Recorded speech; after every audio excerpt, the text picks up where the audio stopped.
హల్లెలూయా చెప్పాలి. హల్లెలూయా హల్లెలూయా. ఏంటండి పాడుకున్నారు? ఏంటంటే పాట? ఎంత మంచి దేవుడ వేసయ్యా, చింతలన్నీ తీరేనయ్యా నేను చేరగానే. చింతలేని వాళ్ళు చేతులు పెట్టండి. చింత బా ఏంద్రా బా అనే మాట కూడా లేకుండా చింత లేని వారు చేతులెత్తాలి. నా వైపు చూస్తున్నారా? చిన్న కుమారుడు ఆడుకుంటూ ఉంటాడు, ఆడుకునేయండి. అతను అసలు ఎవ్వరు చూడకండి, వాక్యం వైపు చూడండి. చింత లేని వారు ఎవరైనా ఉన్నారా? అందరికీ చింతలు ఉన్నాయి కదా. మరి పాటలో సమాధానం ఉంది కదా. ఓకేనా? నేను చేరగానే ఏమైతే చింతలన్నీ తీరిపోతాయి. మరి చేరచ్చు కదా, చేరచ్చు కదా. ఏం మాట్లాడుతున్నావు పాస్టర్? అందుకనే కదా వారం వారం చర్చికి వస్తున్నాం, వారం వారం చర్చికి వస్తున్నాం కదా. మరి ఇంతకంటే ప్రభు దగ్గరికి ఏం చేరుతామేంటి? చేరామా లేదా? ఒకసారి నా వైపు చూడండి. బైబిల్లో చదువుతూ ఉంటే ఏ వ్యక్తి అయినా యేసు దగ్గరికి వెళ్ళిన తర్వాత స్వస్థపడలేదు ఉందా? చెప్పాలి.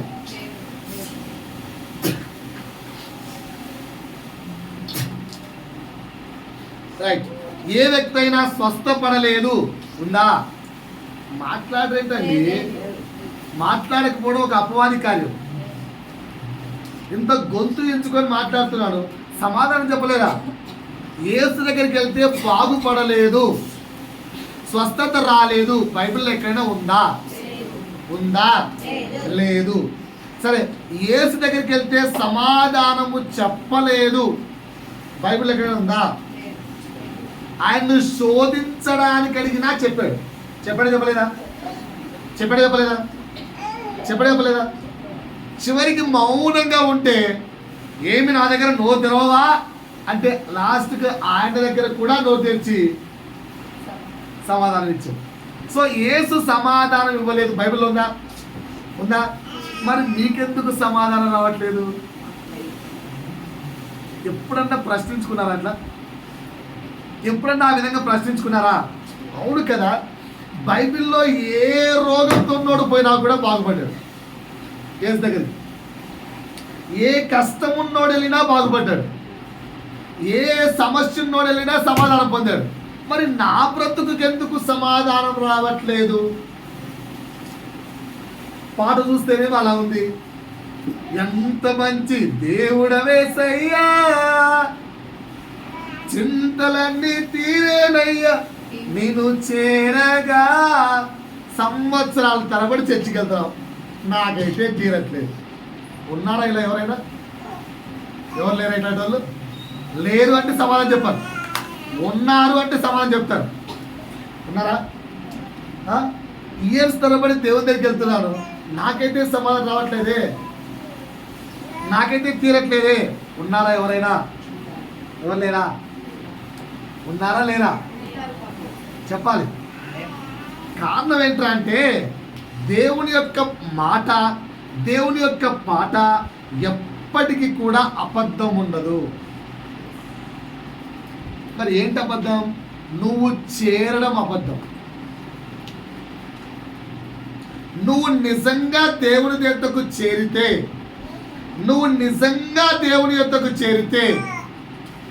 వితౌట్ ఎనీ డౌట్, నీలో ఎటువంటి డౌట్ లేకుండా 100% దేవుని యొద్దకు చేరితే దేవుడు కార్యము చేయకుండా ఉండుట అసాధ్యము, అసంభవము. దేవుడు ఖచ్చితంగా కార్యం చేస్తాడు. ద థింగ్ ఈజ్ వాట్ నా, మనము దేవుని దగ్గరికి చేరవలసినంతగా చేరట్లేదు. అది ఎరిగి ఏంటి మిస్టేక్ గమనిస్తే 100% రిజల్ట్ ఖచ్చితం. ఓకేనా? పిల్లలు లేరా? పిల్లల కొరకు దేవుని దగ్గరికి వస్తున్నావా? ఖచ్చితంగా దేవుడు కోరుకున్నట్టుగా చేరు, దేవుడు రిజల్ట్ ఇస్తాడు. ఆర్థిక ఇబ్బందులా? దేవుడు ఖచ్చితంగా సమాధానం ఇస్తాడు. ఓకేనా? ఇంకా అనారోగ్య సమస్యలా? దేవుడు ఖచ్చితంగా స్వస్థత ఇస్తాడు. ఓకేనా? ఇంకా కుటుంబ సమస్యల దేవుడు ఖచ్చితంగా సమాధానం ఇస్తాడు. ఏదైనా కానీ దేవుడు సమాధానం ఇవ్వకుండా లేడు. ఏంట్రా అంటే నువ్వు సరిగ్గా చేరడం లేదు. పాయింట్ అర్థమవుతుందా? దేవుని వాక్యాన్ని నువ్వు సరిగా వినడం లేదు, దేవుని వాక్యాన్ని నువ్వు సరిగా పాటించట్లేదు, దేవుని వాక్యానికి నువ్వు సరిగా విధేయత చూపడం లేదు. అందుకు రిజల్ట్ ఆలస్యం అవుతుంది అంతే. పాయింట్ అర్థమైందా? పాయింట్ అర్థమైందా? పాయింట్ అర్థమైందా? అన్న నువ్వు అలా ఎలా చెప్తావు మా గురించి? నువ్వు అలా ఎలా చెప్పగలవు మా గురించి? మేము వాక్యం వినట్లేదా? ఏం మాట్లాడుతున్నావు? ఎవరు ఉన్నారు అలాంటి వాళ్ళు కూడా? మేము వాక్యం వినట్లేదా, నువ్వు ఎట్లా చెప్తావు మేము వినట్లేదని అనేవాళ్ళంటే వారికి కూడా సమాధానం చెప్తాను. ఉన్నారా? ఉన్నారా? అంటే ఎక్కడో మిస్టేక్ ఉంది కదా. ఎక్కడో మిస్టేక్ ఎక్కడుంది? దేవుడు చేయటంలో మిస్టేక్ లేదు, నువ్వు వచ్చుటంలో మిస్టేక్ ఉంది. ఇది నేర్చుకో. పాయింట్ అర్థమైందా? సరే వాక్యాలలోకి వెళ్దాం. వాక్యం బాగా వింటున్నారు కదా. నేను చెప్తున్న మాట ఏంటి? అందులో ఎన్నో మాట చెప్తున్నాను. నేను చెబుతున్న అంశం ఏంటి? అందులో ఎన్నోవ మాట చెబుతున్నాను. ఆత్మ వర్సెస్ శరీరం. ఓన్లీ ఒక్క అక్షయ చెప్పగలదు. ఎందుకు తెలుసా? దాని అర్థం అక్షయ వాక్యం బాగుంటుందని నేను పోవట్లేదు. అక్షయ్ యూట్యూబ్లో పెట్టినప్పుడు దానికి క్యాప్షన్ అవుతుంది కదా, అందుకు ఆమె గుర్తున్నట్టుంది. ఓకేనా? సో ఎగ్జాక్ట్ పాయింట్ కావాలి. నేను చెప్తున్న పాయింట్ ఏంటి? 7th పాయింట్ చెప్తున్నాను. అది ఏంట్రా అంటే ఆత్మ దేవునికి మహిమ కలిగేలా జీవించండి అని చెప్తారు. శరీరం ఏమంటుంది అంటే లోకములోని అన్ని సోకులు పడు, అన్ని ఎంటర్టైన్మెంట్ చేసుకో. శరీరం ఉన్నది చూపించుకోవడానికి కాకుండా దేనికి? స్టైల్స్, అపవాది నేర్పించే క్రియలు అవి. కానీ ఆత్మ ఏమంటుంది తెలుసా? నో, తండ్రికి మహిమ కలిగేలాగున జీవించు అని చెప్తారు. ఓకేనా? అలా జీవించండి అన్నప్పుడు మొదటి పాయింట్ చెప్పాను. ఏంటి మొదటి పాయింట్? దేవుడి యొక్క చిత్తం. దేవుడికి నీ లోకంలో పంపించడానికి ఒక ప్రణాళిక ఉంది. దేవుడిని నీ లోకంలో పంపించడానికి ఒక ప్రణాళిక ఉంది. నిన్న మా బావ అడుగుతుంటే ఒక మాట చెప్పాను. మరి దేవుడికి వాడి పట్ల అంత ఉద్దేశములు ఉన్నప్పుడు మరి వాడు ఎందుకులా చెడిపోతున్నాడు? ఏం చెప్పాలి సార్? మీరు చెప్పండి. బైబిల్ నుంచి ఎగ్జాంపుల్ చెప్పాను. దేవుడికి వాడి పట్ల అంత ప్రణాళిక ఉన్నప్పుడు వాడు ఎందుకులా చెడిపోతున్నాడు? నేనేం చెప్పగలను? నాకేం తెలుసు? బైబిల్ ఎత్తితే సమాధానం ఉంది. దేవునికి సంసోను పట్ల ప్రణాళిక ఉందా లేదా? బైబిల్లో సంసోను ఉన్నాడా లేదా? ఎంత బలవంతుడు, ఎంత బలవంతుడు, ఎంత బలవంతుడు, చాలా బలవంతుడు. అంత బలవంతుడైన సంసోను దేవునికి యొక్క పనికి వచ్చేవాడిగా ఉన్నాడా, లేకపోతే అమ్మాయిల కోసం వెళ్ళిపోయాడా? దేవుణ్ణి విడిచిపెట్టి, దేవుడిచ్చిన బలాన్ని విడిచిపెట్టి, దేవుడి యొక్క అభిషేకాన్ని వదులుకొని, సమస్తాన్ని వదులుకొని అమ్మాయిల కోసం వెళ్ళిపోయాడు. అమ్మాయిలు పిచ్చి. దేవుడు మరలా పిలిచాడు రానాయన, మరలా పిలిచాడు రానాయన, మరలా పిలిచాడు రానాయన. వచ్చాడా? రాలే. దేవుడు తను ఎన్నుకున్న వాడిని ఖచ్చితంగా పిలుచుకుంటాడు. దేవుడి ప్రణాళికలో వచ్చిన వాడిని ఖచ్చితంగా పిలుచుకుంటాడు. There is no option. But ఇక వినలేదా? ఈ శరీరానికి లొంగిపోయి వెళ్ళిపోయావా? మరణము తప్ప. అంటే నీ మరణాన్ని కూడా ప్రభు తన మహిమకు వాడుకుంటాడు. సంసోను యొక్క మరణాన్ని కూడా దేవుడు తన మహిమకు వాడుకున్నాడు. జాగ్రత్త. కనుక దేవుడి యొక్క చిత్తమును గుర్తించి ఆ చిత్తము ప్రకారంగా జీవించడమే దేవునికి మహిమకరమైన జీవితం. ఇది మొదటి పాయింట్ చెప్పాను. కరెక్ట్ అయిపోయినా? రెండో పాయింట్ ఏం చెప్పాను? నేను పాపిని ప్రభువా, ఈ లోకములోని యొక్క ఆశలతోనూ, లోకములోని ఇచ్చలతోనూ, లోకములోని శరీర కోరికలతోనూ నేను పాపినై ఉన్నానని గుర్తించి పాపమును ఒప్పుకొని ప్రభు దగ్గర బాప్తిసము తీసుకొనుట దేవునికి మహిమకరమైన జీవితం. ఇది రెండో పాయింట్ చెప్పాను. ఇక్కడ కూర్చున్న వాళ్ళు అందరూ బాప్తిజం తీసుకున్నారు. తీసుకున్న వాళ్ళు ఉన్నారా? అందరూ బాప్తిజం తీసుకున్నారు. బాప్తిజం తీసుకుంటే ఇది సరైన సమయం, తక్షణం చేసుకోండి అంతే, ఇంకా ఆలస్యం చేయకండి. నో లైట్, ఆలస్యం చేయొద్దు. ఎందుకంటే నేను పాపిని అని నీకు అర్థమైపోయిందా, ఇమ్మీడియట్గా నువ్వు బాప్తిజం చేసుకోవాలి అంతే. There is no option, there is no option. నాకు పాల్ యాంగిచోనే తెచ్చియాలంటే ఆయన చచ్చిపోయాడు, ఇప్పుడు ఇదిలేవు ఆయనతో.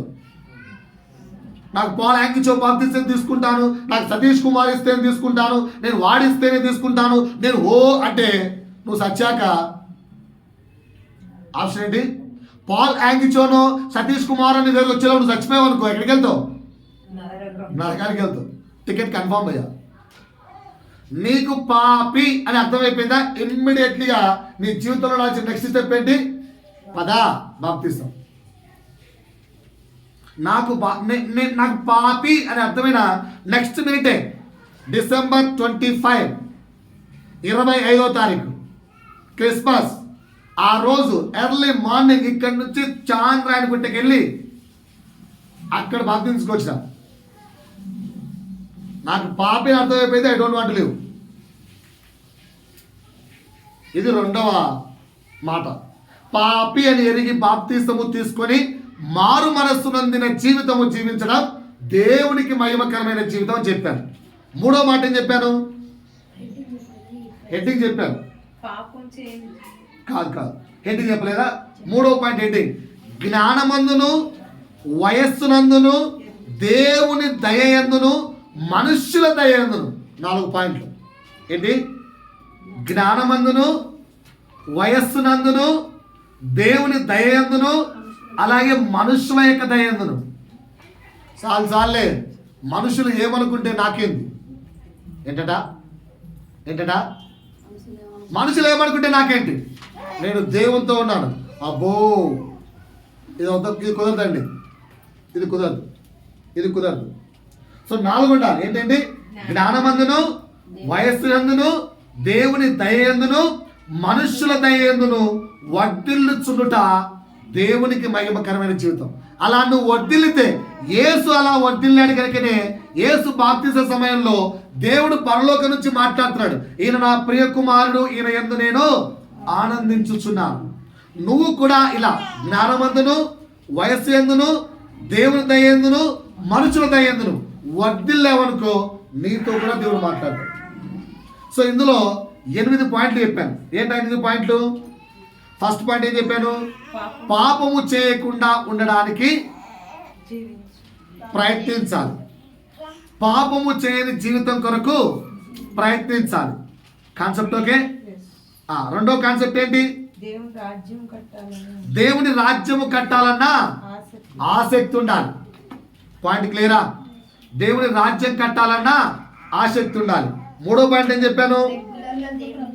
రెగ్యులర్ గా దేవునితో రిలేషన్షిప్ మెయింటైన్ చేయాలని చెప్పాను. నాలుగోది ఏం చెప్పాను? ఆత్మీయతలో దినదినము వృద్ధి చెందుతూ బలవంతుడిగా కావాలని చెప్పాను. ఐదోది ఆజ్ఞలు పాటించాలని చెప్పాను. ఆరోది ఇచ్చే గుణం ఉండాలని చెప్పాను. ఏడవది లోబడే జీవితం ఉండాలని చెప్పాను. ఎనిమిదోది జ్ఞానముతో ఎదుగు. అక్కడ కొంచెం సొగం చెప్పేశారు, సమయం అయిపోయింది, ముగించేశాం. ఎవరు కూడా సంఘంలో పర్లేదన్నా ఇంకో 15 నిమిషాలు తీసుకున్నా పర్వాలేదు, ఆ 2 పాయింట్లు చెప్పొచ్చు కదా అని ఒకరు అడగలేదు. అంటే అర్థమేంటి? ఓకేనా? పిల్లప్పుడు మాకు మా సార్ అడిగాడు క్వశ్చన్. ఓకేనా? చూస్తున్నారు నా వైపు. పిల్లప్పుడు మా సార్ అడిగాడు, ఒక మంచి సింగర్ ఉండేవాడట, ఆయన పాటలు పాడితే మైమరిచిపోయేవాళ్ళం. అంత మంచి అద్భుత గాయకుడు ఉండేవాడు. కానీ ఆ గాయకుడికి ఉన్న ప్రాబ్లం ఏంటంటే గంటే మాట్లాడతాడు. అంటే గంటనే పాట పాడతాడు. గంట టన్నని వెలువెడుతుంది అనుకో, వెళ్ళిపోతుంది, ఆపడు. నువ్వు ₹1,00,000 ఎక్స్ట్రా ఇస్తానా కూడా కచేరీ చేయడు. సో అట్లా ఊరు వెళ్ళారు ఆయన. ఫర్ ఎగ్జాంపుల్ ఆయనకు అమౌంట్ ₹1,00,000 అనుకో, ఆ ఊరిలో అంట, సార్ ఇంకొక గంట చెప్పామనుకో దానికి 3 రెట్లు ఇస్తా, 3 లక్షలు ఇస్తా అంటే అంట, సారీ చేయదు. సారీ చేయను. ఎన్ని చెప్పినా చేయలేట. ఊర్లు వెళ్తున్నారు, ఆయన మాత్రం గంట అంటే గంటే. ఒక ఊరికి వెళ్ళాడట, ఆ ఊర్లో మార్నింగ్ టు ఈవినింగ్ షో చేశాడు. తీసుకున్న అమౌంట్ 0. ఇస్తానన్న ₹1,00,000 తీసుకోలేదు. ఏంటి కారణం?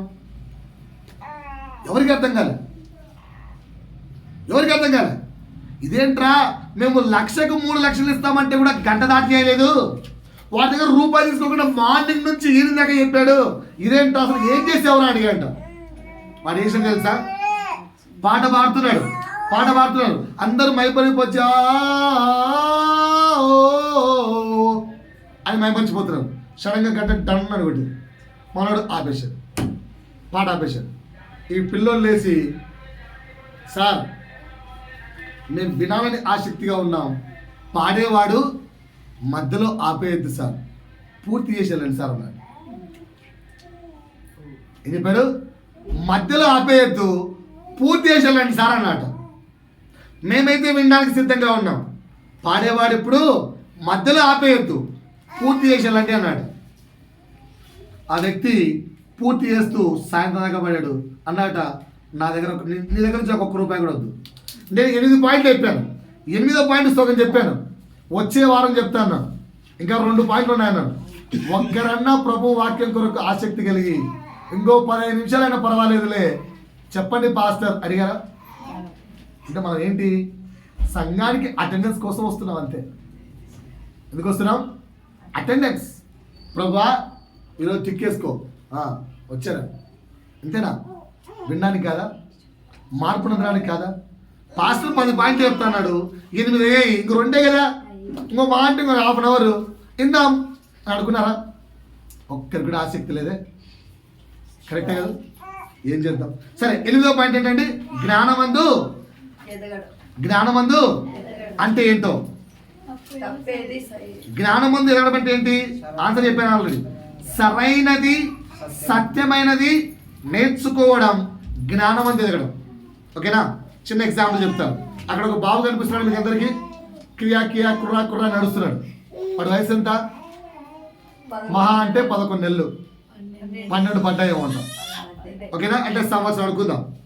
వాడి దగ్గరికి వెళ్ళి, నాన్న ఇది బైబిల్ రా, తీసుకో అనండి. ఏం చేస్తాడు? టకటకా తీసుకొని లూకాసు వార్త 2వ అధ్యాయం 3వ అధ్యాయం చదువుతాడా? ఏం చేస్తాడండి? చెప్పాలి. ఏం చేస్తాడు? నోట్లో పెట్టి తింటాడో ఏదో చేస్తాడు. వాడికి దీని గురించి తెలియదు. ఓకేనా? అక్కడ 2 కూర్చున్నారు. ఏ క్లాస్ వాళ్ళు? ఒకరు ఫస్ట్ అంట, ఒకరు యూకేజీ అంట.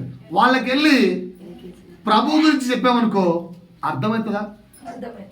సగం అర్థమవుతుంది, సగం అర్థం కాదు. అదే వాళ్ళకి చెప్పాలనుకో, ఎలా చెప్పాలి? నేను ఒక బొమ్మ, ఓకేనా, ఏదో తెచ్చి ఈ బొమ్మలు చూపిస్తా చెప్పామనుకో, అలా ఉండిపోతాం. కరెక్టే కదా? బొమ్మల ద్వారా చెప్తే ఉండిపోతాం. ఎందుకు? మీకు ఇప్పుడు బొమ్మలు చూపించి చెప్పారనుకోండి, మీరేం చేస్తారు? నేను చెప్పండి, ట్రై చేస్తారు.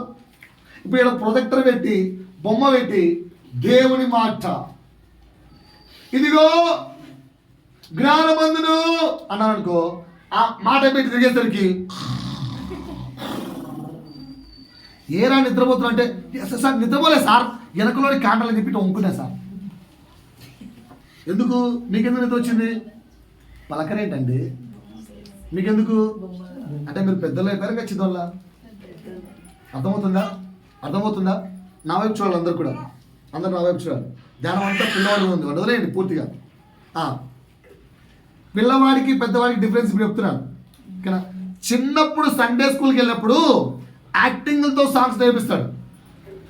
సండే స్కూల్ నుంచి నువ్వు చర్చిలోకి వచ్చినప్పటికీ ఆ యాక్టింగ్ నేర్పాడు పాస్టర్. ఎందుకంటే అప్పుడు నువ్వు చిన్నోడి కనుక చిన్ని చిన్ని గుండెలలో ఏసు ఉన్నాడు ఏసు ఉన్నాడు అని నేర్పిస్తారు. పెద్దనాక అది నేర్పారు. ఎందుకండి? నువ్వు పెద్దోడు అయిపోయావు. ఓకేనా? చిన్నప్పుడుగా ఉన్నప్పుడు నీకు కొన్ని విషయాలు నేర్పించారు. ఏమని?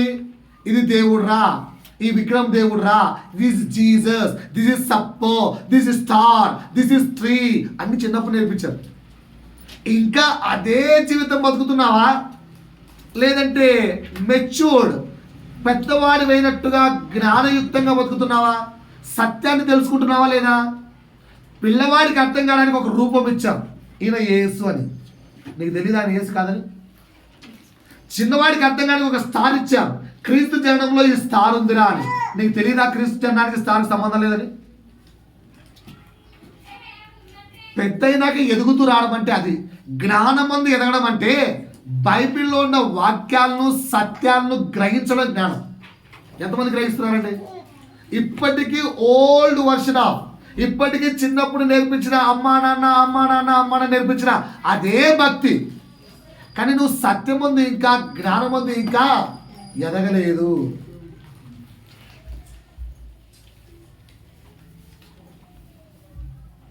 జపన్నా శాస్త్రి గారు అంటారు, చిన్నవాడిగా ప్రార్థన ముగించినప్పుడు, ప్రార్థన ప్రారంభించినప్పుడు ఏం చేసుకోవాలి సార్ అంటే, ఏం చేస్తారు? నువ్వు ఎంతసేపు కూర్చొని ఎస్ఐ అలా చల్లారా బాబా ఏమని అనుకో, గంట అయ్యేసరికి గంట కదా, కళ్ళు తెచ్చేసరికి 10 నిమిషాలు. నీ ఫీలింగ్ ఏంటి? గంట సేపు ప్రేర్ చేసిన అనుకుంటాం, కానీ కళ్ళు తెరిచే 10 నిమిషాలు. కనుక స్టార్టింగ్ లెవెల్లో అది నీ ఏజ్. స్టార్టింగ్లో నీ ప్రార్థన ఏంటంటే పాటలతో స్టార్ట్ అవుతుంది. పాట పాట పాట పాట పాట పాట పాటల నుంచి ప్రభుతో కనెక్ట్ నుంచి ఇంకొంచెం లోతుగా కనెక్ట్. ఆ తర్వాత దేవుని ముఖ ప్రత్యక్షతను చూస్తూ చేసే ప్రార్థనలకు వెళ్ళిపోతాం. అది జ్ఞానమందు ఎదగడం అంటే. ఎంతసేపు ఉన్నా ఇంకా బొమ్మల ప్రార్థనలు, ఇంకా బొమ్మల ఆరాధనలు, ఇంకా విగ్రహ ఆరాధనలు. ఒకవేళ నువ్వు దేవుణ్ణి పెట్టుకొని క్యాండిల్ పెట్టుకొని పూజిస్తుంటే అది కూడా ఆరాధనే. సత్యంలోకి నువ్వు ఇంకా ఎదగడం అర్థం. పాయింట్ అర్థమైందా సార్? పాయింట్ అర్థమవుతుందా? ఇంకా ఇప్పుడు ఇలాంటి వాళ్ళు ఎవరైనా ఉన్నారా? ఇంకా చిన్నపిల్లలు ప్రార్థన చేసేవాళ్ళు, లేదా ఇంకా జ్ఞానం ముందు ఎదగని వాళ్ళు ఏం చేయాలండి? ఏం చేయాలి? చర్చికి వెళ్ళి క్యాండిల్ పెట్టి స్తోత్రం ప్రభా కదా. నేను మా అక్క అంటుంది, ఏమో లేరబ్బా పాస్టర్ కాళ్ళు కడిగితే నేను కాళ్ళు ముక్కునేలేంట, నెత్తి చల్లుకోవాల్సి నీళ్ళు కొన్ని దరిద్రం వచ్చి వచ్చేది. ఏంటి వీళ్ళంతా ఎవరు? ఇంకా జ్ఞానం ముందు ఎదగని వాళ్ళు. పాయింట్ అర్థమవుతుందా? ఇంకా జ్ఞానం ముందు ఎదగని వాళ్ళు. జ్ఞానం ముందు ఏమంటే అర్థం ఏంటి? బైబిల్ చదువుతూ అది అట్లా ఉందా లేదా గ్రహించుకొని బైబిల్ ప్రకారంగా రూపాంతరము చెందడం జ్ఞానం ముందు ఎదగడం అంటే. ఓకేనా? చిన్నప్పుడు ఏదో నువ్వు పట్టుకున్నావు, చిన్నప్పుడు చిన్న చిన్న యేసు బొమ్మలు, చిన్నప్పుడు ఇది తొట్టి, దాంట్లో ఎవరిల్లు జ్ఞానులు, గొల్లలు, తొట్టి, బొమ్మ చిన్నప్పుడు పట్టుకున్నావు. పెద్దయినా కూడా ఇంకా దాన్ని అంటే ఎట్లా? ఆ గొల్లలు, జ్ఞానులు వాళ్ళ జీవితము నీలో రావాలి. అది జ్ఞానం ముందు ఎదగడం. పాయింట్ అర్థమైందా అండి? పాయింట్ అర్థమైందా? రెండోది, ఇంకా రెండో పాయింట్ చెప్తున్నాను. వయస్సునందు ఎదుగుట. దేని యందు? దేని యందు? దేని యందు? దేని యందు? దేని యందు? వయస్సునందు. అంటే అర్థం ఏంటి? బాగానే నా వైపు చూడండి. అమ్మా కుమార్ని తీసుకో, పాలు చేసుకో. వయస్సులో ఎదగడం అంటే ఏంటి చెప్పాలి నాకు. వయస్సునందు ఎదగడం అంటే ఏంటి? ఓకేనా? చిన్న లాజిక్ నా వైపు చాలా చిన్నగా చెప్తాను, చాలా నీకు అర్థమయ్యేది చెప్తాను. ఇప్పుడు మా అక్షయ ఉందనుకో, చిన్నపిల్లగా ఉన్నప్పుడు ఇంట్లో అన్నం వండితే పక్కనోడికి ఉందా లేదా అని ఆలోచిస్తుందా? తన కడుపు ఫస్ట్ నింపుకుంటుంది. ఎగ్జాంపుల్ చెప్తాను. ఇప్పటికీ ప్రశంస ఇంటికి వచ్చిందనుకో, గబగబా ప్లేట్లో ఉన్న తినేస్తుంది అంతే. వచ్చేవాడికి నెక్స్ట్ అది ఉందా, అరే ఒక 10 ఇడ్లీలు ఉన్నాయి, నేను ఒక 4 తింటే నా తర్వాత నా చెల్లి వస్తుంది, నా చెల్లి ఒక 4 తింటుంది, ఒక 2 మా అక్క తింటుందిలే ఎప్పుడు అనుకో. తన కడుపు నిండే వరకు 10 కడుపు నిండితే 10 తినేస్తుంది. అంటే అర్థం ఏంటి? తప్ప కాదు, ఇంకా అది చిన్నదే అర్థం. వయసు నుండి ఎదగల ఇంకా. ఓకేనా? ఇప్పుడు అక్షయ వచ్చి కూడా అట్లా వేసింది అనుకో, అదని అర్థం ఏంటి? అక్షయ కూడా వయస్సునందు ఎదగలేదు. ఒకవేళ ఎదిగింది అనుకో, ఎలా వేస్తుంది? అయ్యో 10 ఉన్నాయా, చెల్లెలు ఉంది, 2వ చెల్లి ఉంది కదా, సర్లే నేను ఒక 2 తింటాను, వాళ్ళకు 4 ఉంచుతాను. వస్తున్నా చెప్తాను 2 చెల్లికి, నాన్న నీ కొరకు 4 పెట్టాను, 2వ చెల్లి కొరకు 4 పెట్టాను. అంటే ఎదుటివాడి కొరకు ఆలోచించే గుణం ఉందా లేదా అని ఆలోచించే గుణం నువ్వు వయస్సునందు పెరుగుతున్నావు అనడానికి అర్థం. మీరు ఎలా ఉంటారు చెక్ చేసుకోండి ఇప్పుడు ఒకసారి. ఒకసారి మళ్ళీ కొన్ని పాయింట్లు పలకండి నాతో పాటు. అందరికీ ఉందా లేదా అని చెక్ చేసుకునే గుణం ఉందా?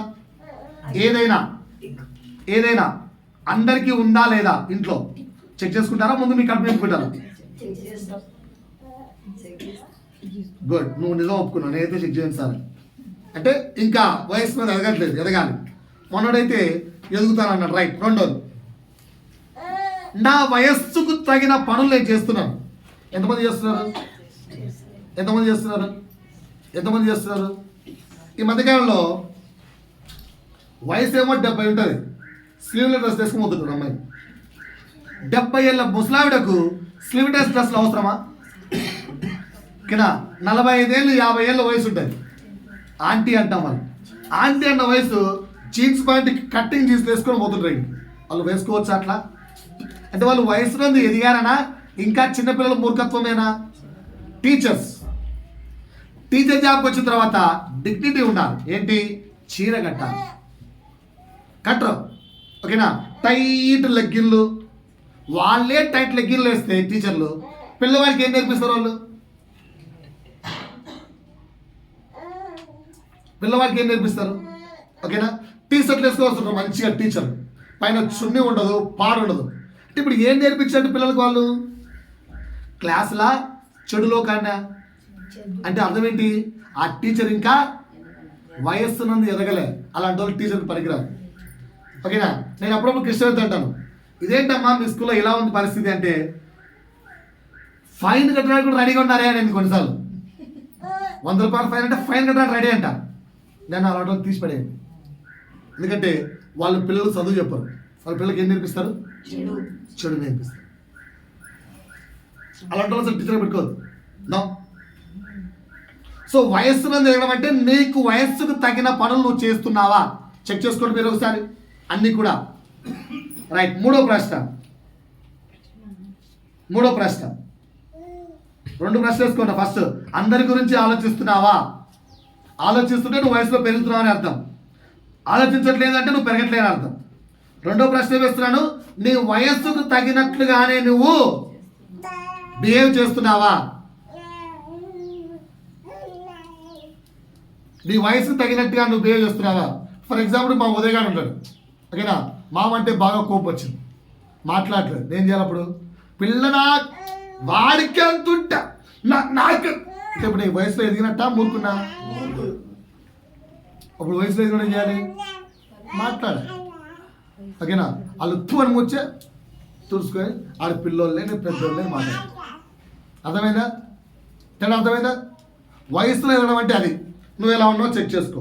3వ ప్రశ్న, యాజ్ ఏ ఎల్డర్, వయస్సులో ఎదిగిన వాడిగా పక్కవాడికి రోల్ మోడల్గా ఉన్నావా, లేదంటే పక్కవాడిని పొడిచేవాడిగా ఉన్నావా?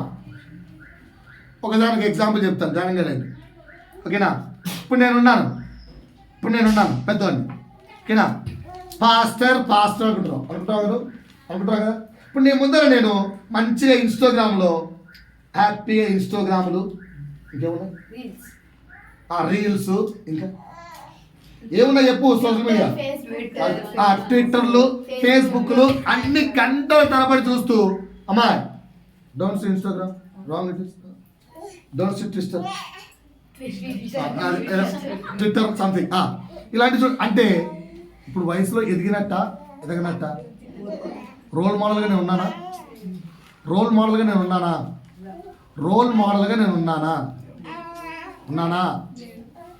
రాసుకోండి. అంటే వయసులో ఇంకా ఎదగలేదని అర్థం. ఇంకా పోయిన వారం మెసేజ్ నడుస్తుంది మన దగ్గర, కానీ త్వరగా రాసుకున్నారా? 4వ ప్రశ్న, వయస్సుకు అనుగుణంగా నీ మాటలు ఉన్నాయా?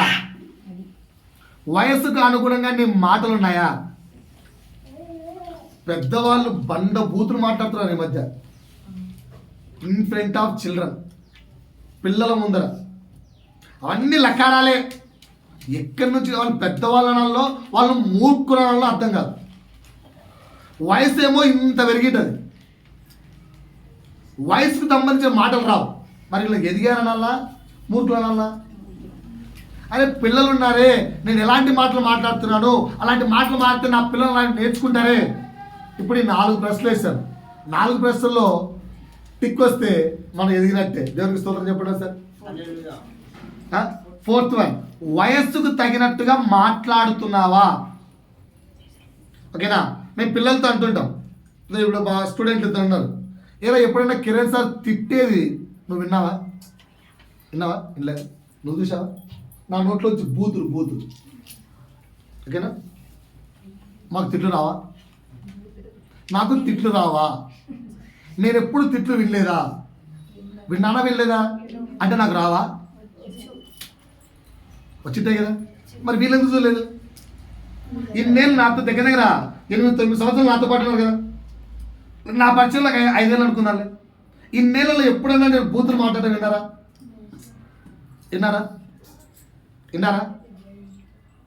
ఎందుకు వినలేదు అంటే మాకు రావనా? కాదు. వయస్సు పరంగా పెరిగినప్పుడు ఏం చేయాలి? వాటిని అణిచేసుకోవాలి. అన్న మాటలు రావద్దు. వస్తున్నాయంటే అర్థం ఏంటి? మనం ఇంకా వయస్సు యందు ఎదగలేదు. ఎదగకుంటే దేవునికి నచ్చంపోయాం. ఇవన్నీ కూడా దేవునికి మహిమకరంగా జీవించే జీవిత లక్షణాలు. ఎదిగేవా లేదో చెక్ చేసుకోండి. సో 4 ప్రశ్నలు వేసాను, ఎక్కువ ఏదలుచుకోలేదు. 4 అందరూ పాస్ అయ్యారా? అందరూ పాస్ అయ్యారా? ఎన్నిసార్లు హెచ్చరించాను లక్ష్యం నిన్ను? ఏం మాట్లాడుతున్నావు? ఎక్కడి నుంచి వచ్చి మాట్లాడి పాస్ అయ్యారన్నావు? మన హెచ్చరించాను అనుకుంటా 2 days back. Try is not. So ఎదగడం అంటే అది. పాయింట్ అర్థమైందా? మళ్ళీ రిపీట్ చేస్తున్నాను. వయస్సునందు ఎదగడం అంటే ఫస్ట్ పాయింట్ ఏంటి? అందరికీ ఉందా లేదా అన్న అందరి గురించి ఆలోచించే తత్వం. 2, నా వయస్సుకు తగిన పనులు చేయడం. 3, యాజ్ ఏ హెల్డర్ నేను పెద్దవాడిని అవుతున్నాను కనుక చిన్నవారికి మాదిరికరంగా ఉండాలి. అక్షయకు ప్రతిసారి ఇదే పాయింట్ నేర్పిస్తాను నేను. నానా నువ్వు ఏదైనా నేర్చుకున్నావంటే చెడు నీ చెల్లెలు ఇద్దరు నేర్చుకుంటారు. నువ్వు ఒక్కసారి ఏదైనా చెడు నేర్చుకున్నావా ఆటోమేటిక్గా వాళ్ళ మీద రిఫ్లెక్ట్ అవుతుంది. కిషోరు ఉదయం నగరున్నప్పుడు వాళ్ళు కూడా చెప్పాను, మీరు పెద్దోళ్ళురా, మీరు ఏ వెదవ పని చేసినా నా పిల్లల మీద తిరుగుతారు, వాళ్ళు నేర్చుకుంటారు. ఈరోజు ఒకవేళ కిషోరు ఉదయ్ అబ్బాయిలు వేసుకుని తిరిగారు అనుకోండి, రేపు నా పిల్లలు అబ్బాయిలు వేసుకుని తిరుగుతారు. Compulsory. There is no option. దాన్ని ఎవరికి ఆపాలి. నిన్న మా బాబా ఆ చర్చ్ ఈ చర్చ్ అడుగుతున్నాను. చర్చిలో ఒకటి ఉంటే పోకు ఆ చర్చికి. ఏంటి తెలుసా? వ్యభిచారం ఉంటే ఆ చర్చిలు పోవద్దు. కనుక అది ఏంటంటే ట్రాన్స్ఫర్ అవుతుంటుంది. సో ఇంట్లో పెద్దవాళ్ళమైన మనం ఎలా ఉండాలంటే రోల్ మోడల్గా ఉండాలి. ప్రతి చెడు మనలో ఉంటుంది, దాన్ని చంపుకొని దాన్ని బలవంతంగా నొక్కేసి మంచివాడిగా కనిపించాలి, మంచివాడిగా మారిపోవాలి. ఓకేనా? పిల్లవాడు ఒకే ఫాదర్ నేను బాగున్నాను, నేను రోజు మందు కొడుతున్నాను టపా టపా టిపా టపా పని. నా పిల్లలు మందు కొట్టే వాళ్ళు అవుతారా, మందు కొట్టే వాళ్ళు అవుతారా? కొట్టే వాళ్ళు అవుతారా, కొట్టే వాళ్ళు అవుతారా? ఏదో ఒక రోజు మందు అవుతారు ఖచ్చితంగా. కనుక వన్స్ ఒకసారి, అందుకే నేను మా అక్కలు మాకు చెప్పేవాళ్ళు ఎప్పుడు, నేను చాలాసార్లు ఎగ్జాంపుల్ చెప్పాను. మా నాన్న మంచి మందు తాగేవాడట, నేను చూడలేదు ఎప్పుడు. ఎందుకంటే నేను పుట్టాక నా డాడీ మానుకున్నాడు. నా ముందు ఆయన ఎప్పుడు మందు తాగినట్టు నాకు చూడలేదు, నాకు గుర్తులేదు. కనుక నాకు ఈ రోజు కూడా మందు తాగడం అలవాటు కాదు. అదే ఆయన నా ముందు తాగింటే ఈరోజు నేను కూడా ఒక మంచి డ్రింకర్ అయ్యేవాడిని. కరెక్టే కదా? ఓకేనా? ఫర్ ఎగ్జాంపుల్ ఇప్పుడు బ్రదర్ మందాడం మొదలు పెట్టాడు అనుకో, కొన్నాళ్ళతో తినేస్తాడు. ఇప్పుడు ఊర్లోకి వెళ్దామా, మా ఊర్లోకి చిన్న పిల్లోడు తాగుతున్నాడు పెళ్ళంటే, ఏంట్రా భయం లేదంటే ఎందుకు భయం వస్తుంది వాడికి? ఎందుకు భయం వస్తుంది? ఈరోజు అటకెళ్ళి వెళ్ళి 2 పీకామనుకో, ఫస్ట్ టైం కొట్టించుకుంటాడు, రెండోసారి కొట్టించుకుంటాడు, మూడోసారి కొట్టించుకుంటాడు, 4వ అంటాడు నువ్వు తాగట్లేదా అంటాడు. అయిపోయా. తండ్రి సిగరెట్ తాగేవాడు, తండ్రి మందు తాగేవాడు అంటే కథం. ఊర్లో పిల్లలు చెడిపోవడానికి కారణం అది. పెద్దవాడిగా నువ్వు రోల్ మోడల్గా ఉండడం అంటే అది. చెక్ చేసుకోండి. ఓకేనా? సో వృద్ధి ఎందాలంటే అది వయస్సునందు పెరుగుట. 2 విషయాలు చెప్పాను. దేని ఎందుకు పెరగాలి? జ్ఞానమందు పెరగాలి, ఫస్ట్ పాయింట్. సెకండ్ పాయింట్ వయస్సునందు పెరగాలి. పాయింట్ అర్థమైందంటే ముందుకు వెళ్తాం. అర్థమైందా? 2 దేని ఎందుకు పెరగాలి? వాక్యం తీయండి, ఆ వాక్యం పట్టుకొని చెప్పండి. లూకాసు వార్త 2వ అధ్యాయము 52వ వచనంలో ఉన్నది. దేని ఎందుకు పెరగాలనేది. లూకాసు వార్త యేసు పేరు పెట్టకమ్మా, ఆ ప్లేస్ లో మన పేరు పెట్టుకుందాం ఇప్పుడు. నేను చదవండి అందరూ సరే. నేను పలకండి అంత పాటి. నేను పలకండి అమ్మా. నేను జ్ఞానమందును వయస్సునందును దేవుని దయయందును మనుష్యుల దయయందును వర్ధిల్లుచుంటాను. ఇప్పుడు చెప్పండి, ఆర్ యు స్టిల్ చైల్డా, గ్రోన్ అప్ పర్సన్? ఇప్పటికీ నువ్వు పిల్లవాడివేనా, పెద్దయ్యావా? ఈ 4 ఉంటే నువ్వు పెద్ద అయినట్టు. చెక్ చేసుకోండి అయ్యా. ఈ రోజు నుంచైనా రానున్న 2025 సంవత్సరం ప్రభు కృప ఉత్తమంగా ఉంటుంది. ప్రభు కృప ఉత్తమంగా ఉంటుంది. ఇకనైనా మారదాం. చివరి వారం చెప్తున్న మాట, పెద్దలము అనుకుంటున్నామేమో కానీ పెద్దరికం లేకుండా ఉన్నామేమో చెక్ చేసుకోండి. పెద్దలము అనుకుంటూ పెద్దరికం లేకుండా ఉన్నామేమో చెక్ చేసుకోండి. పాయింట్ అర్థమైందా? ఇప్పుడేంది, జ్ఞానం ముందు ఎదగడం అంటే చెప్పాను. రెండోది వయస్సునందు ఎదగడం అంటే చెప్పాను. మూడోది ఏంటి, దేవుని దయయందు ఎదగడం అంటే అర్థం ఏంటి? దేవుని దయయందు ఎదగడం అంటే అర్థం ఏంటి? దేవుని దయయందు మనుషుల దయయందు ఎదగడం అంటే అర్థం ఏంటి? సరే, ఒకసారి నా వైపు చూడండి, నేను చెప్తాను, ఒకసారి పలకండి. అందులో మీరు ఏ స్టేజ్లో ఉన్నారో చెక్ చేసుకోండి. ఫస్ట్ మనుషుల దయయందు చెప్తాను, నెక్స్ట్ దేవుని దయయందు చెప్తాను. విశ్వాసి అనండి నాతో. విశ్వాసి తెలుసా ఎవరు? మీరెవరు? టెన్షన్ ఆన్సర్ చెప్పకండి. మీరెవరు? విశ్వాసి. మీరెవరు? గుడ్, చాలా బాగా చెప్తుంది బాబు. విశ్వాసి పలకండి. మీరెవరు? విశ్వాసులేనా? విశ్వాసిగా ఉండేవాడు ఒక్క 1 ఇయర్ టైం కాదు, జస్ట్ 3 నెలలు చర్చికి వెళ్తున్నాడు అంటే, ఇక్కడ 3 నెలలు దాటి సంఘానికి వస్తామని చదివేతండి. నేను దేవునితో 3 నెలలు దాటి సహవాసం ఉన్నా అండి. వాళ్ళు విశ్వాసులు కాదు, మంచి విశ్వాసులుగా మారిపోవాలి. మారిపోయారా? డిఫరెన్స్ చెప్పంటారా విశ్వాసికి మంచి విశ్వాసికి? మంచి విశ్వాసి ఇంకొక 3 నెలలు దాటాయి అనుకోండి, అంటే 6 నెలలు, అప్పటికి నమ్మదగిన విశ్వాసిగా మారిపోవాలి. మారిపోయారా? ఒక అన్నకు ఫోన్ చేశాను, ఎంత నమ్మామన్నా వాడిని అన్నాడు. అంటే నేను అన్నాను, మేబీ మంచి విశ్వాస దగ్గర వాళ్ళు ఆగిపోయాడేమో అన్నాను. ఆలివ్ అన్నటువంటి నమ్మాడన్నా. ఏం చేద్దామన్నా, మంచి విశ్వాస దగ్గర ఆగిపోయాడేమో వాడు. 3 నెలల సహవాసం ఏం కావాలి? విశ్వాసి నుంచి మంచి విశ్వాసి అనే స్టేజ్కి ఎదగాలి. 6 నెలల సహవాసం ఎక్కడికి వెళ్ళాలి? ఎంతైనా నమ్మదగిన విశ్వాసిరా వీడు, నేను ఈయనెంత నమ్ముతాను అనే స్టేజ్కి వెళ్ళాలి. అక్కడి నుంచి సంవత్సరం 1 ఇయర్ దేవునితో సహవాసంకి వెళ్ళేసరికి వీడు పరిచారకుడిగా మారిపోవాలి. ఎలా ఎదగాలి? రాసుకుంటున్నారా? స్టేజెస్ చెప్తున్నాను, సింపుల్గా ఇట్టారు. స్టేజెస్ ఫస్ట్ ఏంటి? విశ్వాసం. విశ్వాస తర్వాత ఏంటి? మంచి విశ్వాసి. తర్వాత ఏంటి? ఎంతైనా నమ్మదగిన విశ్వాసి. 1 ఇయర్ నుంచి చర్చికి వెళ్తున్నావు అంటే నువ్వు పరిచారకుడిగా మారిపోవాలి. అంటే అర్థం ఏంటో తెలుసా? దేవుని పనికి ముందుండాలి. దేవుని పనికి ముందుండాలి. 10 గంటలకు చర్చ్ అంటే గంట ముందెళ్ళి చర్చి మొత్తం క్లీన్ చేసుకోవడం, కార్పెట్లు పరచడం, ఇంకా ఏవైనా పనులుంటే చూసుకోవడం, చర్చికి సంబంధించిన అన్ని పనుల్లో నువ్వు పరిచారకుడిగా మారిపోయి ఉండాలి. ఓకేనా? మందంత పెద్ద చర్చి కాదనుకోండి, జనరల్గా చెప్తున్నాను. ఓకేనా? పరిచారకుడు, చర్చి కొరకు ఏదైనా, దేవుని పని కొరకు ఏదైనా పరిచారకుడిగా మారిపోవాలి. ఆఫ్టర్ 1 ఇయర్ దాటి మినిమం 1.5 ఇయర్ to 2 ఇయర్స్ అవుతుంది అనుకోండి, అప్పటికి నువ్వు నమ్మకమైన, అంటే చర్చ్ కేసు నీ చేతుల్లో పెట్టేంత నమ్మకమైన పరిచారకుడిగా మారాలి. చర్చ్ కేసు ని నమ్మి ఇచ్చేంత నమ్మకమైన పరిచారకుడిగా మారాలి. మారారా? మారుతున్నారా? చెక్ చేసుకోండి. ఆ తర్వాత 2 years అయిపోయింది అనుకోండి, నీ స్టేజ్ ఎలా అంటే వెనుతిరగని పరిచారకుడిగా ఉండాలి.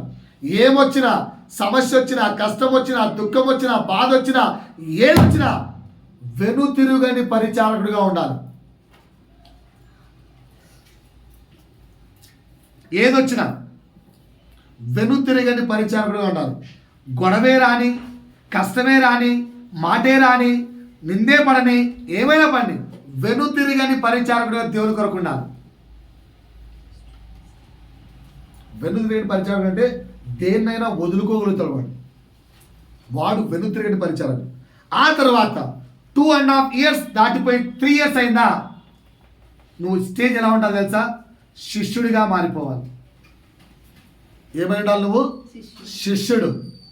యేసు శిష్యులు ఎన్నేళ్ళు పట్టింది టైం? యేసు శిష్యులకు టైం ఎన్నేళ్ళు పట్టింది? అంటే ఆ 3 సంవత్సరాల్లో యేసు వాళ్ళని శిష్యులు పిలుచలేదా?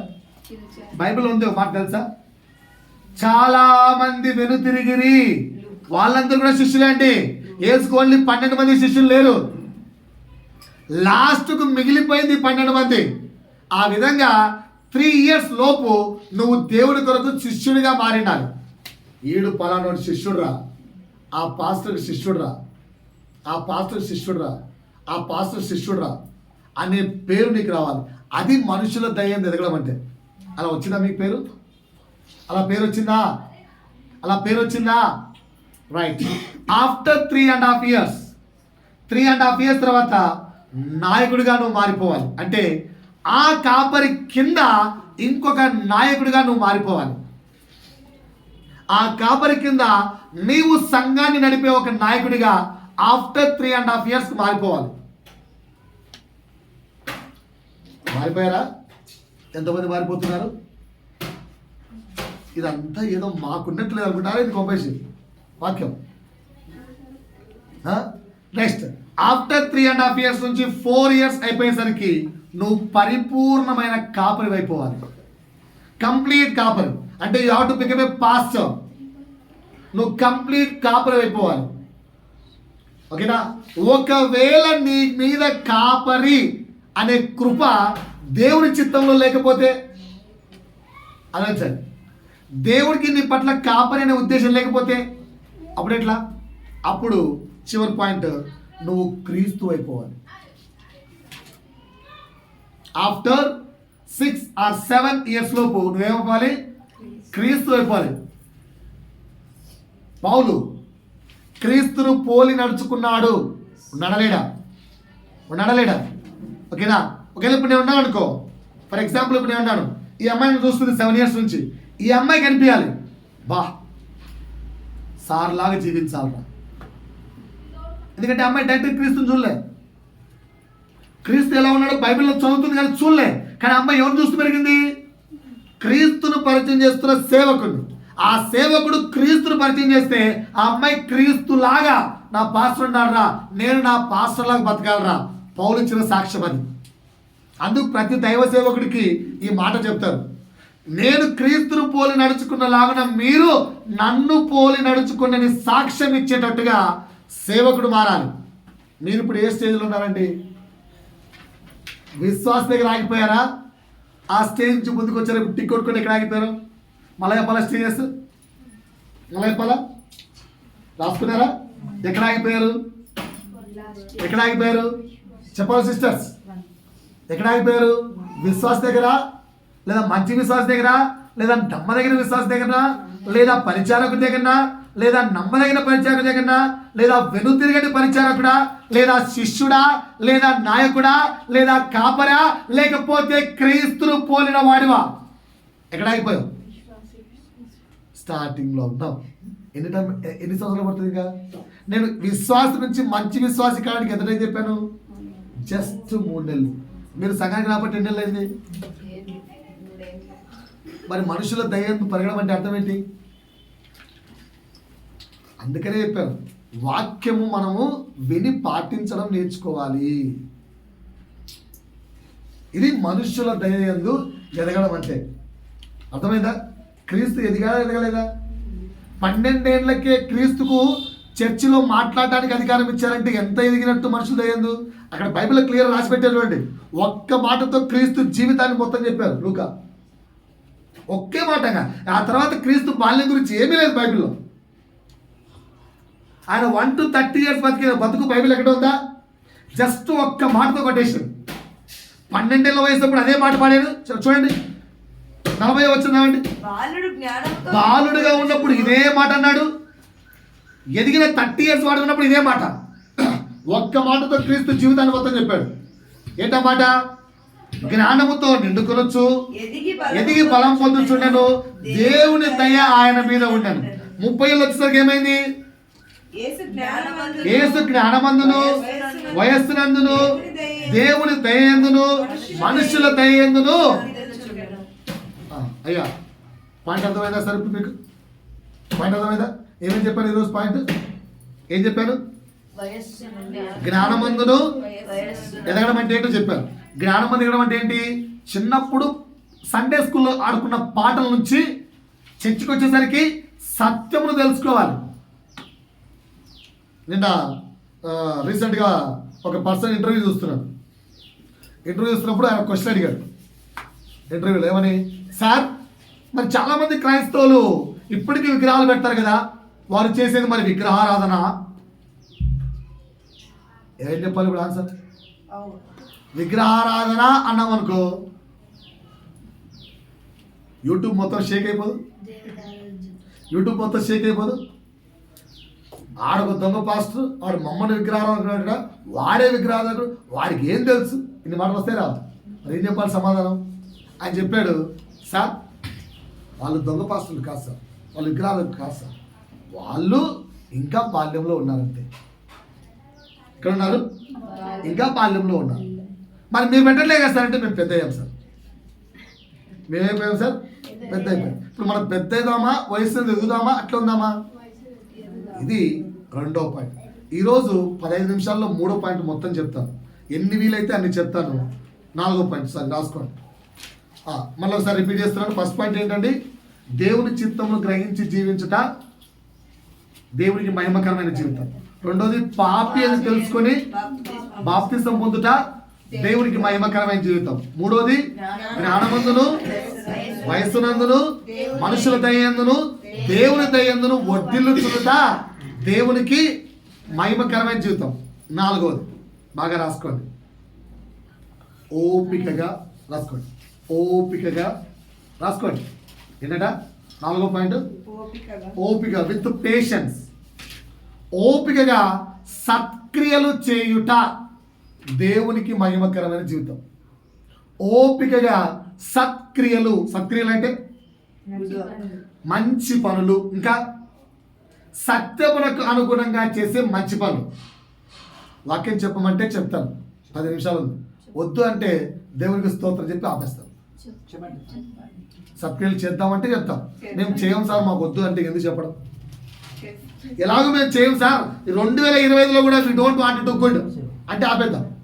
నా పాయింట్ ఏంటంటే ఇప్పటికైనా సత్క్రియలు తెలుసుకొని 2025లో ఈ సత్క్రియలు చేయడానికి మనము సిద్ధపడదామని నా ఉద్దేశం. చేద్దామా? రాసుకోండి, ఇప్పటి నుంచి రాసుకోండి. ఇక్కడ మంచిగా అందరూ రాసుకోవాలి. అందరూ బైబిల్ ఉండాలి, పెద్దలు కూడా రాసుకోవాలండి. బైబిల్లో రాసుకోండి. సత్క్రియలు చేద్దామా వద్దా? చేద్దామా? మొట్టమొదటి సత్క్రియ రాసుకోండి. మొట్టమొదటి సత్క్రియ అందరిని ఎవరు చూడండి, నేను మంచోడినండి. ఏం అనండి, నేను మంచోడిని. నేను కాదు, మీకు మంచోళ్ళని చెప్పుకోండి. మేము మంచోళ్ళని చెప్పుకోండి. నేను రాజుగారి మంచి భార్య, 2వ భార్య మంచిదంటే ఫస్ట్ భార్య? నాకు చెప్పండి ఒకసారి ఆన్సర్. రాజుగారి 2వ భార్య మంచిది అంటే మొదటి భార్య ఎవరు? వాళ్ళగారు చెప్తున్నారు ఆన్సర్. రాజుగారి 2వ భార్య మంచిది అంటే మొదటి భార్య ఎవరు? ఆగమ్మా, పెద్దలకు సమయం ఇవ్వండి. గౌరవం నేర్చుకోవట్లేదు మీరు అందుకని. రాజుగారు 2వ భార్య మంచిది అంటే మొదటి భార్య ఎవరు? చెడ్డ సిస్టర్, వినపట్లే సిస్టర్, చెడ్డది. రైట్ సిస్టర్, మీరు చెడ్డది. ఎలీషా గారు మీరు రాజుగారు రెండో భార్య మంచిదంట, మరి ఫస్ట్ భార్య ఎవరు? చెడ్డది. రాజుగారు రెండో భార్య మంచిదంటారా, మరి మొదటి భార్య ఎవరు? చెడ్డది. బాబు ఉదయ్ బాబు, రెండో పిల్ల మంచిది, మొదటి పిల్ల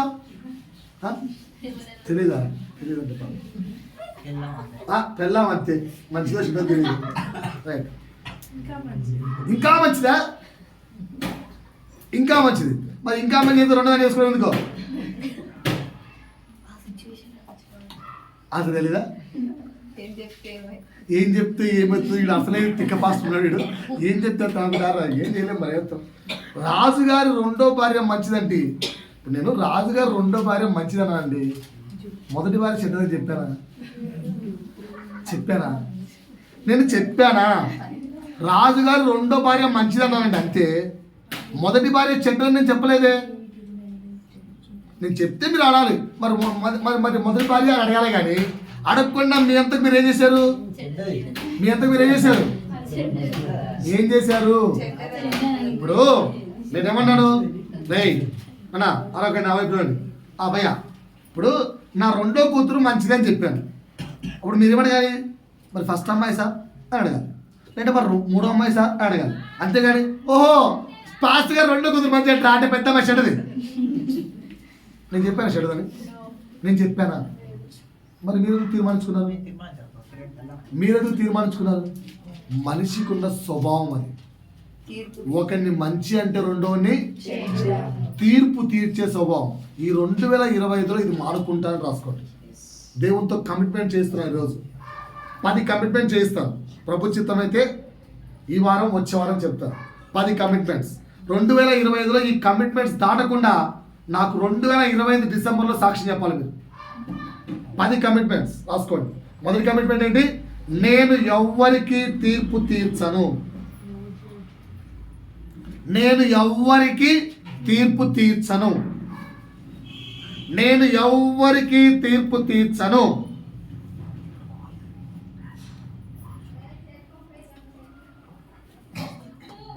నేను ఎవ్వరికి తీర్పు తీర్చను. రాసుకున్నారా? ఎందుకు తీర్చొద్దు సార్? తప్పేంటి? ఎందుకు తీర్చొద్దు? ఎందుకు తీర్చొద్దు? తీర్పు తీర్చే అధికారం నీకుందా? తీర్పు తీర్చే అధికారం నీకుందా? డూ యు నో తీర్పు తీర్చడం అంటే ఏంటో తెలుసా? తీర్పు తీర్చడం అంటే ఏంటో తెలుసా? ఫర్ ఎగ్జాంపుల్, ఇప్పుడు నా వైపు చూడండి, అందరూ నా వైపు చూడండి. నేను రాజునండి. ప్రతి పిల్లవాడికి వాడి తండ్రి రాజా కాదా? రాజా కాదా? రాజా కాదా? ఇప్పుడు నా పెద్ద కూతురు మంచిది కాదని మీరు తీర్పు తీర్చారనుకోండి, దాని అర్థం ఏంటి? దాని అర్థం ఏంటి? దాని అర్థం ఏంటి? నా రెండో కూతురు మంచిది కాదని తీర్పు తీర్చారనుకోండి, దాని అర్థం ఏంటి? ఎవరి మీద మీరు తీర్పు తీరుస్తున్నట్టు? ఎవరి మీద మీరు తీర్పు తీరుస్తున్నారు? ఎవరి మీద అండి? ఎవరి మీద? వాడు మంచోడు కాదు. వీడికి తండ్రి ఎవరు? వీడికి తండ్రి ఎవరు? వీడికి తండ్రి ఎవరు? పరలోకమందున యెహోవా దేవుడు. ఆయనకు తీర్పు తీర్చేందుకు గొప్పలైపోయారు అందరూ. ఇది ఇంత ప్రమాదకరం. ఏంటి సార్ మీరు భయపడకండి సార్ బాబు, ఇలాంటి వాక్యంలో లేవు, తీయండి. డైరెక్ట్ చెప్తే నమ్మరు జనాలు, అందుకే వాక్యంలో చూపిస్తే నమ్ముతారు. యాకోబు రాసిన పత్రిక, యాకోబు పత్రిక తీసారా? 4వ అధ్యాయము 11, 12. ఆగండి. మళ్ళీ ఒకసారి కాంటెంట్ అర్థం చేసుకుని చదువుదాం. ఇప్పుడు ఒకసారి నా వైపు నా వైపు చూడాలి. నా పిల్లలకు తీర్పు తీర్చాలంటే అర్థం ఏంటి? దేవుడికి. ఈ సృష్టి అంతా ఎవరు నిర్మించారు? దేవుడు. నువ్వు ఇలా తీర్పు తీరుస్తున్నావు అంటే ఎవరికి తీర్పు తీరుస్తున్నావు? దేవునికి. అర్థమైందా? తీర్పు తీర్చే అధికారం ఎవరికి ఉంది? ఓన్లీ ఒక యేసయ్యకు. సంపూర్ణ అధికారం యేసయ్యకి ఇచ్చాడు. అలాంటి అధికారం ఉన్న యేసయ్య ఏం చేశాడు? మనం ఏం చేస్తున్నాం చూసుకుందాం. ఓకేనా? మనం చేస్తున్నాం. చదవండి ఒకసారి. సహోదరులారా, ఒకరికి విరోధంగా ఒకడు మాట్లాడకుడి. ఏం చేయకండి? ఒకరికి విరోధంగా ఒకడు మాట్లాడు. ఆడేంది రా వాడి బతుకు, వాడు ఏంది, వాడి గురించి నాకు తెలుదా? ఎన్నిసార్లు అంటే ఈ మాట నువ్వు? వాడి గురించి నీకెందుకు భయ్యా? నీ గురించి ఏది? బైబిలే స్పష్టంగా చెప్తుంది కదా, ఒకడికి ఒకరు విరోధంగా మాట్లాడకండి. తన సహోదరునికి విరోధంగా మాట్లాడి తన సహోదరునికి తీర్పు తీర్చువాడు ధర్మశాస్త్రం వచ్చింది ఎవరండి? ధర్మశాస్త్రానికే వ్యతిరేకంగా తీర్పు తీరుస్తున్నట యేసయ్య అంతటి వాడు. అయితే ఏమంటావు యేసు ఇప్పుడు నువ్వు? అంటే ధర్మశాస్త్రం మంచిది కాదంటావు అంటే ఏమన్నాడు? ధర్మశాస్త్రమును కొట్టివేయటకైనను నేను రాలేదు, 100% నెరవేర్చుటకు వచ్చాను. ఎందుకంటే ధర్మశాస్త్రం ఇచ్చింది ఎవరు? యెహోవా దేవుడు. దాన్ని యేసయ్యలా కొట్టేస్తాడు? కొట్టాడు. నెరవేర్చుటకు వచ్చాను. ఇంకా మీకు అర్థం కాలేదు కనుక అర్థమయ్యేలా నేర్పించడానికి వచ్చాడు యేసయ్య. మనం మత్తయి సువార్త 5-6-7 అధ్యాయాలు చదివితే అర్థమవుతుంది. మనకు అర్థమైంది ఇంతే. దానికి ఇంకా క్లియర్ ఎక్స్ప్లెనేషన్ ఇచ్చాడు యేసయ్య. అంతేగాని ధర్మశాస్త్రం కొట్టేయలేదు. ఎవరైనా కానీ 0 ఆయనను దాంట్లోంచి కొట్టేయకూడదు రాసింది. పాయింట్ అర్థమైందా? మరి నువ్వెందుకండి తీర్పు తీరుస్తున్నావు? నువ్వెందుకు తీర్పు తీరుస్తున్నారు? చెప్పరేంటండి? ఎవరికి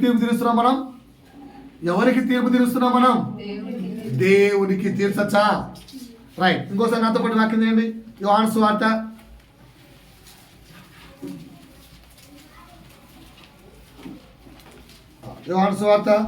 8వ అధ్యాయము 7వ వచనం.